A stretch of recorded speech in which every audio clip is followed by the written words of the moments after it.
What's up, y'all? Welcome into another episode of Profit Picks. If you are new, we do always start by being transparent. Yesterday, 1 plus 1 did equal 2 on the under, but I added two other plays I like, and those didn't hit. So I can't get it right this past week. The days I put one play in and don't put the others hit. The one play doesn't. The day I put the more plays in, the one play hits, the others don't. So gotta get a little bit better. How you doing? I am doing okay, Skee. Trying to battle a little bit of a cold here the last 3 days since I got back from California, but we're doing good. Um, yeah, I gave a little back yesterday. I had a 3-0 2 days ago, and then I give two of them back last night with the Cleveland Cavaliers team total over 119. They get to 118. Classic left me at the altar there with that one. And then he had the Clippers. I can't make heads or tails of this team. Thought I'd get a bounce back from them offensively last night. I did not get it. We only got 99 points out of the Clips. San Antonio did their part, but that total fell short. And, I even got the benefit last night of Wemby not playing.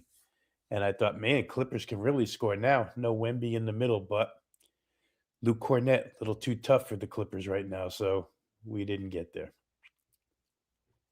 All right, we'll get to today. And these games stink. I'm not gonna lie. It's not gonna be a normal show. I'm not willing to talk about what is it, 6 games, 15 points. I don't want to talk about it. I'm not interested. I'm really not, honestly. So there's 3 games that do not have ridiculous point spreads. And I'll mention those.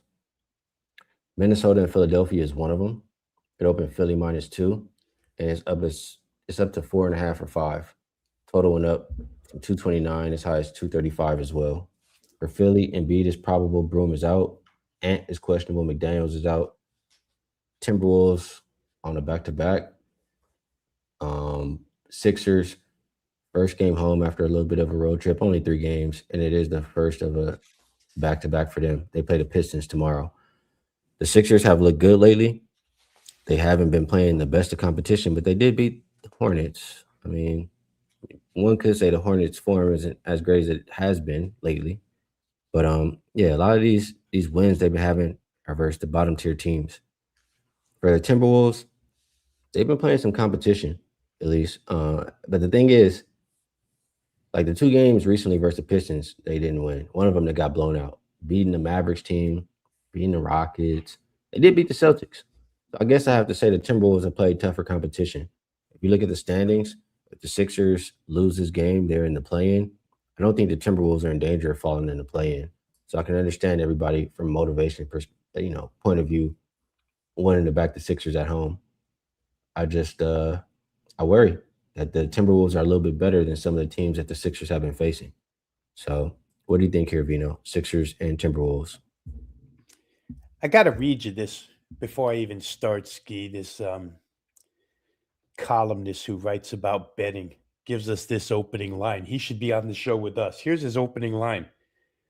The Timberwolves continued to jerk people around last night regarding Anthony Edwards, waiting until 90 minutes before tip-off last night to declare him out.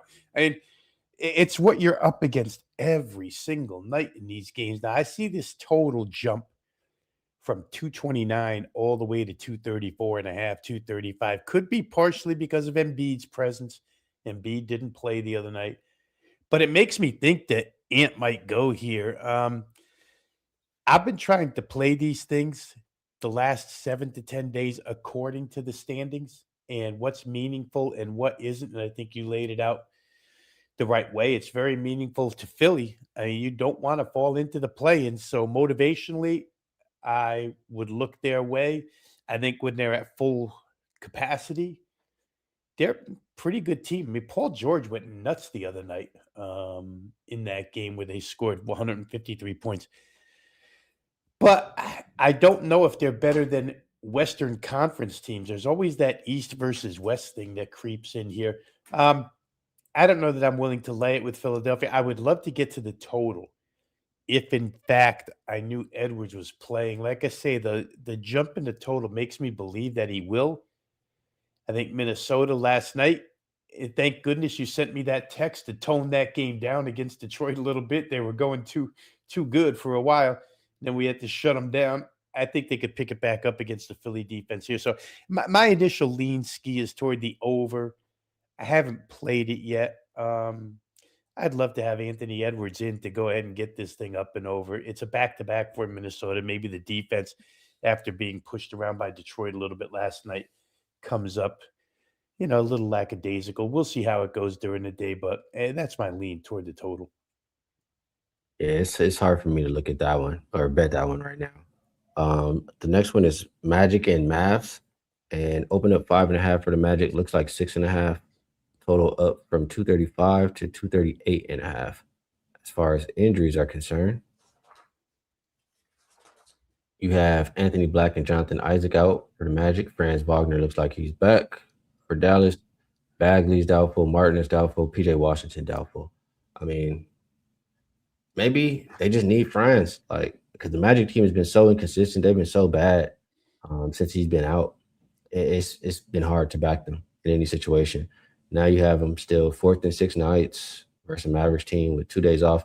Now the Mavericks, I mean, they've been getting smoked. I mean, they did beat the Blazers 3 games ago, but outside of that, I mean, they haven't been able to do much good. It's hard for me to trust them, even though they have the rest advantage. I mean, Orlando definitely has more to play for. I'll pull up the standings one more time just to ninth spot, half a game behind the 10th, half a game. I'm sorry, half a game in front of the 10th, half a game behind the 8th, and 2 games behind the 7th, 2 games behind the 6th. They can still get out of the play-in. It's still possible. I like to think that, the effort is enough to get there to win this game by a little bit of a margin. What do you think, Vino? I agree, and I'd also like to think that they could get some stops. That's kind of my problem with Orlando is Franz going to make the difference defensively? I don't worry about Orlando scoring enough to cover 6.5 point number here. I worry about them defensively being so hideous on that end for so long this year. Dallas, if nothing else, they're losing games, but they're capable of scoring. 238.5 is the total here. But again, if Orlando is better defensively, this is Franz's second game back. So I'm going to anticipate he has a better showing or he's more accustomed to being in the lineup here tonight after getting one under his belt. If they're better defensively, I don't think there's any question they should win this game by 7 points, considering the situation, considering their ability to score and the personnel gap between them and Dallas. I just, again, one more time, I do wonder about them defensively. So it's kept me off both because I can argue. I want to bet Orlando. If I talk myself out of Orlando, I want to bet the total over. And then I talk myself out of the total over. So kind of at a standstill here. Fair enough. We'll go to the last one we'll talk about. That's the Pelicans and the Kings. And that opened 4.5 for the Pels. I see 5.5 or 6, depending where you're looking. Total right around the opener. As far as the injuries, you do have Matkovic questionable, McGowan's doubtful, Murray doubtful for Sacramento, Monk questionable, Murray and Westbrook out. This is a Pelicans team playing on a back-to-back. They were winning that game yesterday, and then I don't know what happened. Ended up losing by 12. For the Kings, it is their first game home after a 5-game road trip. They did win the last game on that road trip, and they have the rest advantage tonight. You know, I like to think that the Pelicans are favored for a reason here. I'm scared to death to bet them early and have the injury report come screw me later. Um, but I feel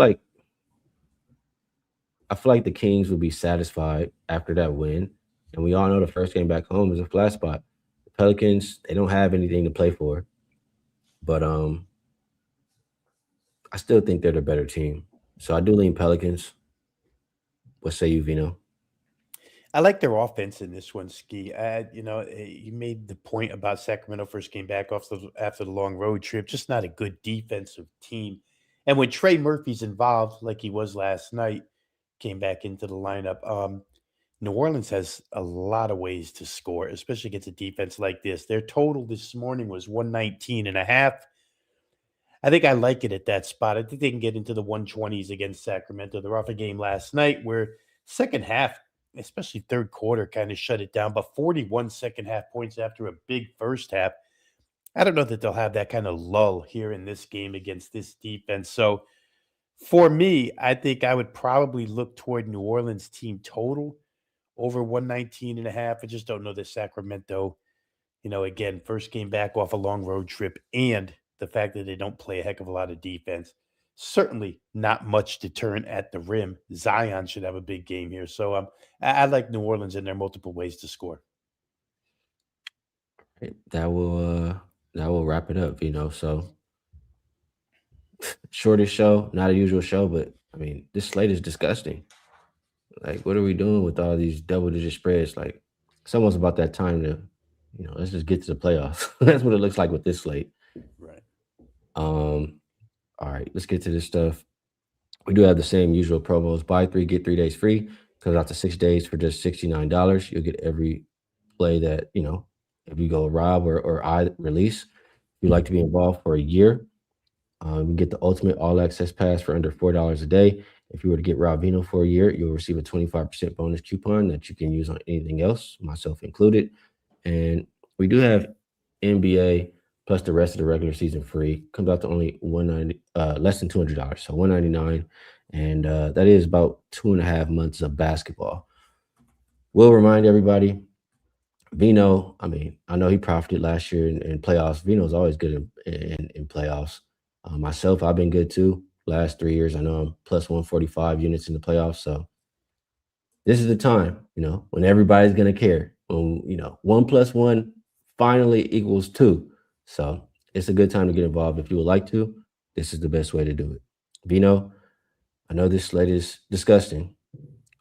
If you have a best bet, we'd love to hear it. If you don't, it's all good. And if I missed anything that you would like to promo, feel free. Promos are good.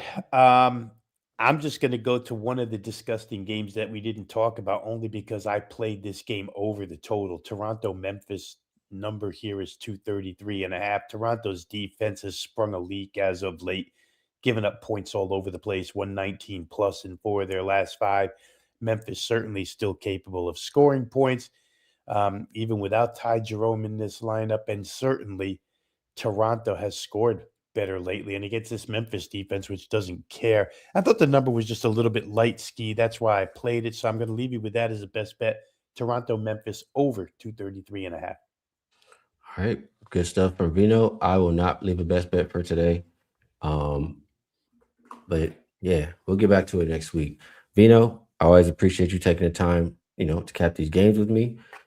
Chat, we appreciate you guys tapping in and sharing information and bringing the good vibes. Best of luck, everybody, on all your action, and we'll see you again on Monday.